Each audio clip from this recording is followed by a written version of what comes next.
Welcome to Kathryn Raakers World. Innovation, culture,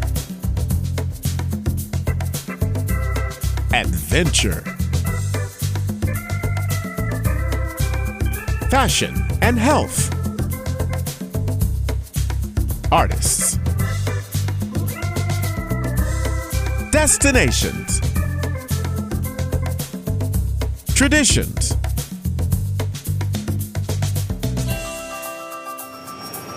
This is Kathryn Raakers World.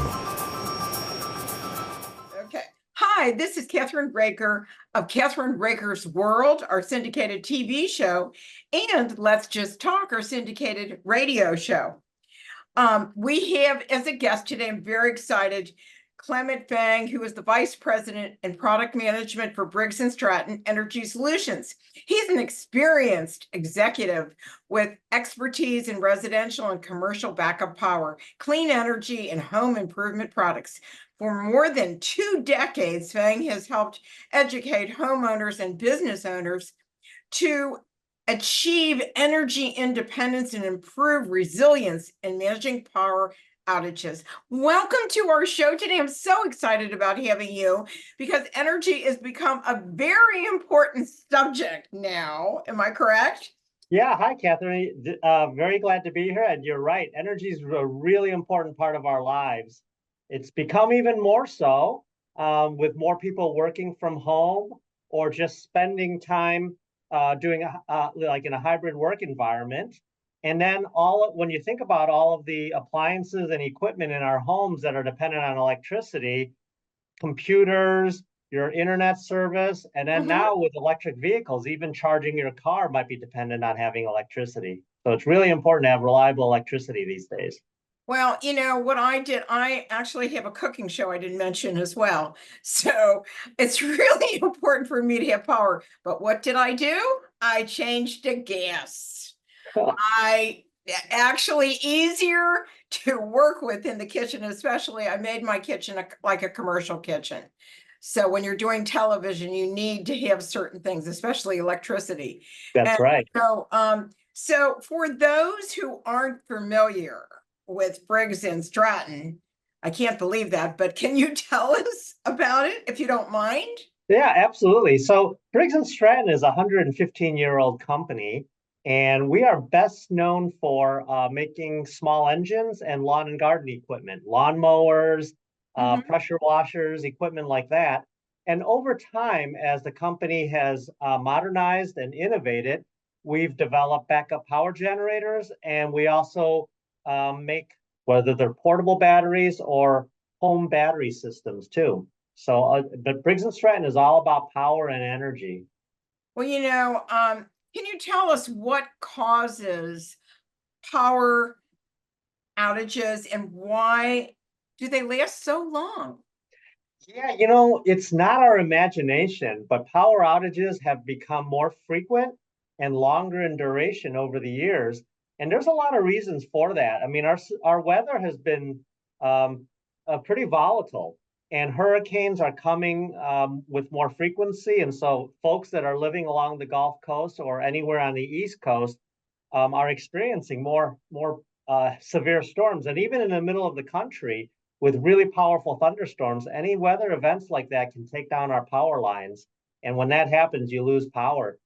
Another reason why is utility companies have been needing to cut back on power at times, voluntary power outages.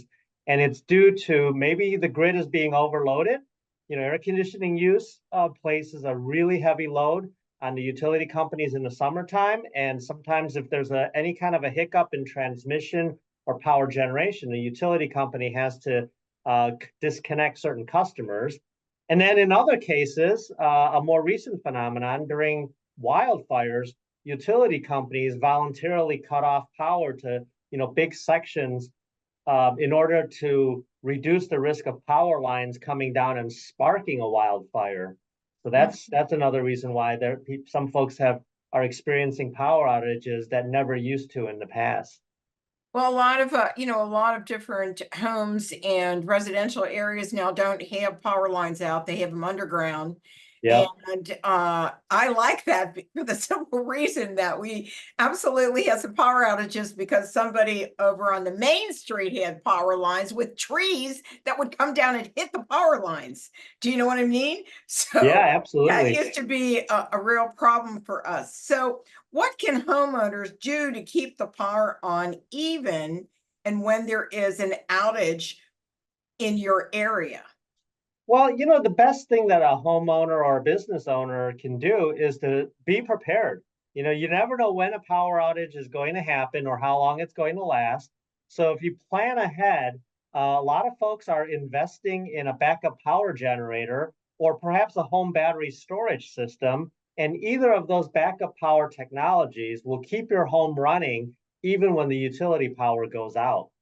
Um, Home standby generators are um, pretty easily accessible now. I mean, there are thousands of dealers that are specialists in installing generators that can give a home power whenever there's a power outage. And these pieces of equipment are permanently installed. They run on natural gas typically, but sometimes they'll use propane fuel if natural gas isn't readily available. And they turn on automatically whenever a power outage occurs. So it's almost like the power outage didn't happen when you have one of these nice devices connected to your house. Well, a lot of my clients have them. I'm thinking very seriously. I have a small generator, but I'm thinking about getting a whole house. And I think also, Clement, if you don't mind me calling you Clement, Sure. it might reduce your insurance. I mean, because everything else, like smoke detectors that you can take off and you get a break on your insurance. Am I correct about that or not? Yeah, it's definitely worth checking out. Some insurance companies do offer a discount if a home is equipped with backup power. You just have to check with your own individual insurer and see if that's the case. So what is a standby generator and how does it work? And I mean, there's so many different ones. Yeah. Clement, can you tell me, and people want to know how affordable they are. Yeah. So, the portable generators is what you just described. They're small and they are portable. They run with gasoline. You take them out and you pull a cord just like you might with a lawnmower and you start up the generator. So that's a portable generator. And those are pretty inexpensive, but they're good only for emergency use because they aren't the most convenient. Because you have to find them when there's a power outage, you have to get it started, you have to put fuel in them, and then you have to run all these extension cords from the portable generator to the appliances that you want to keep running. And then that means, though, that some of the products in your home, like a central air conditioner, you can't really plug that in. So that's not going to work, if you're using a portable generator. And that's why we like to recommend permanently installed standby generators, because just like they're called, they're permanently installed. They're wired right into the home's electrical distribution panel, and they turn on automatically within seconds after a power outage occurs. There's a device called a transfer switch that monitors the utility company's power coming into the house. And as soon as it senses that there is a power outage occurring, the transfer switch cuts off the utility line coming into the house and turns on the generator. And the generator provides power to the house just like the utility company would have. So they're hugely convenient. And you don't even have to be home for the generator to turn on. It'll just do it all automatically. And that's really important, especially you go on vacation and for Yeah. some reason, and that happened to us one time where we were gone and we didn't have any air conditioning when my husband came back. I was still somewhere else, thank God. So we had to get a brand new air conditioning system. So, it's really smart to have something like this. Absolutely. What is battery storage and how does it work with solar? And can it be used without solar?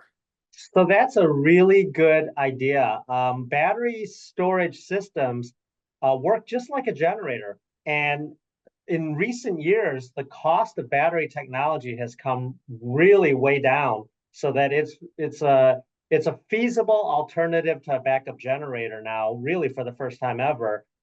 Cost is comparable to a generator, or can be. It has trade-offs. They don't work the same way, but a whole home battery system is just like it sounds. It's connected permanently to the house, just like a generator would be. So you wire it into the electrical distribution panel, and then it turns on automatically when there's a power outage. In fact, they turn on much, much more quickly than a generator would. A generator takes several seconds to turn on and spool up and then connect to your home. A battery is almost instantaneous. I mean, we're talking in milliseconds, less than a second after a power outage happens, the home is switched over to battery power. And one of the best things about using a battery system that's different from a generator, they don't require any fuel. So you don't have to connect any natural gas lines or propane fuel to the battery. Of course, the battery has to be recharged. And that's where solar energy can come in. So if a home has solar energy, it can be wired in such a way that they're using the electricity from the solar panels to recharge the battery. But even if a home doesn't have solar power, the battery is kept charged by the utility company. And then during a power outage, you can run the house on the batteries for a limited amount of time until the batteries are discharged. And then at that point, they have to be recharged. It's just like running out of power with your phone, right? Right. What are the costs? What are the various incentives that can help offset the cost?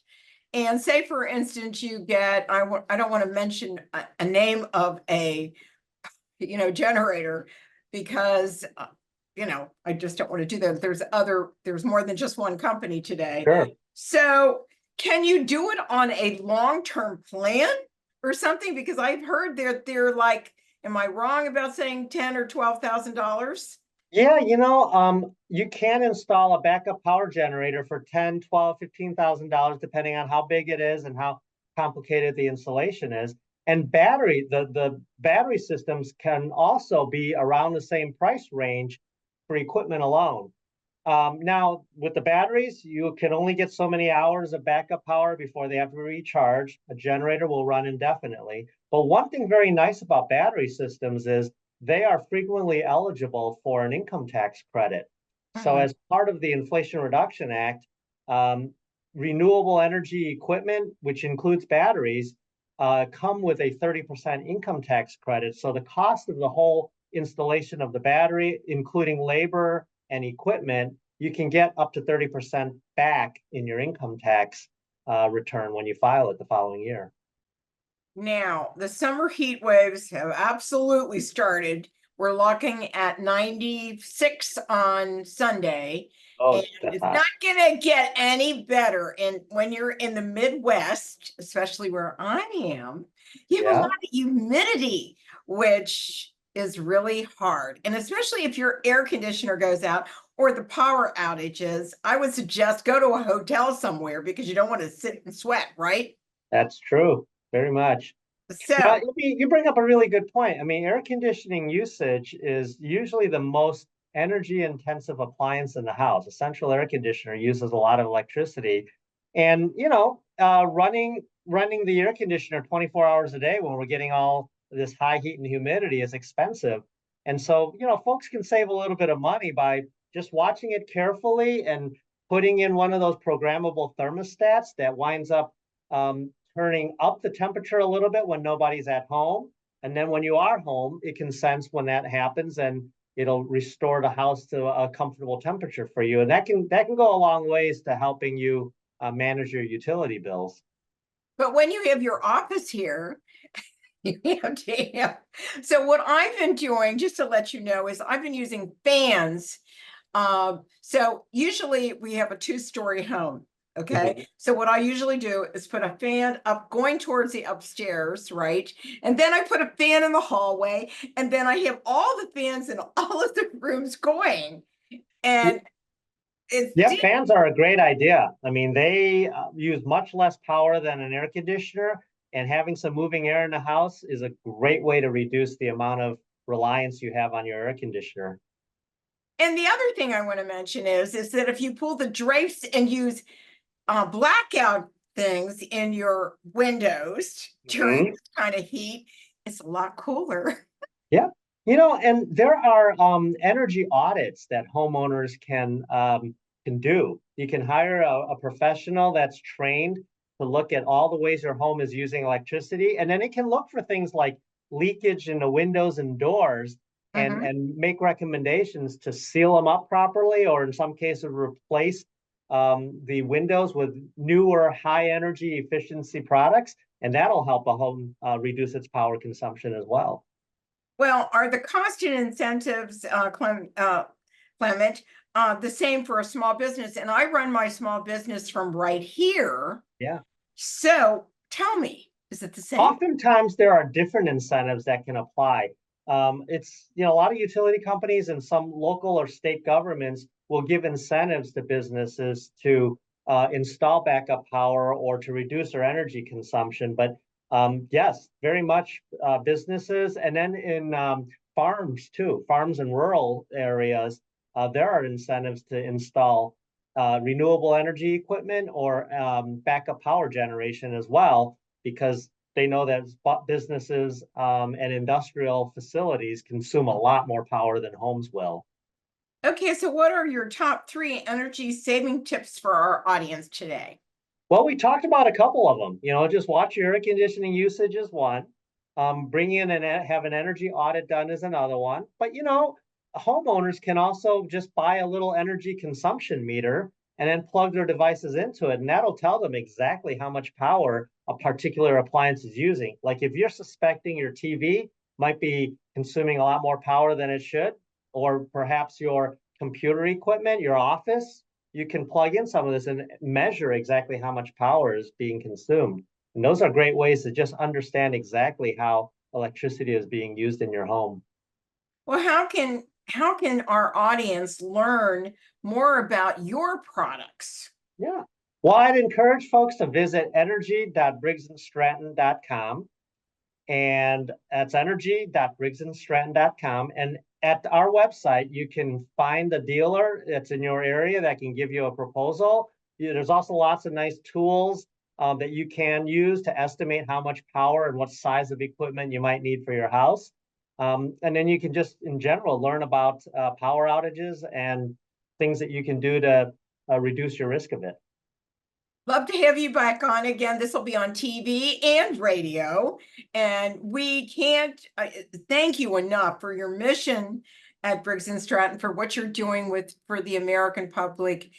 And also you're global, aren't you? We are. Briggs & Stratton does operate in foreign countries. We are a U.S.-based company, though. We're headquartered, and many of our manufacturing facilities are right in the U.S. And yes, we love helping folks, maintain their lives and live an energy independent life. Manage your own power. And thank you so much for joining me today. Don't forget to go to our website at KathrynRaakersWorld.com, and where you'll find Let's Just Talk and The Chef You and I. Thank you so much for joining me, and have a wonderful weekend. Thank you. Okay, thank you, Kathryn. You too.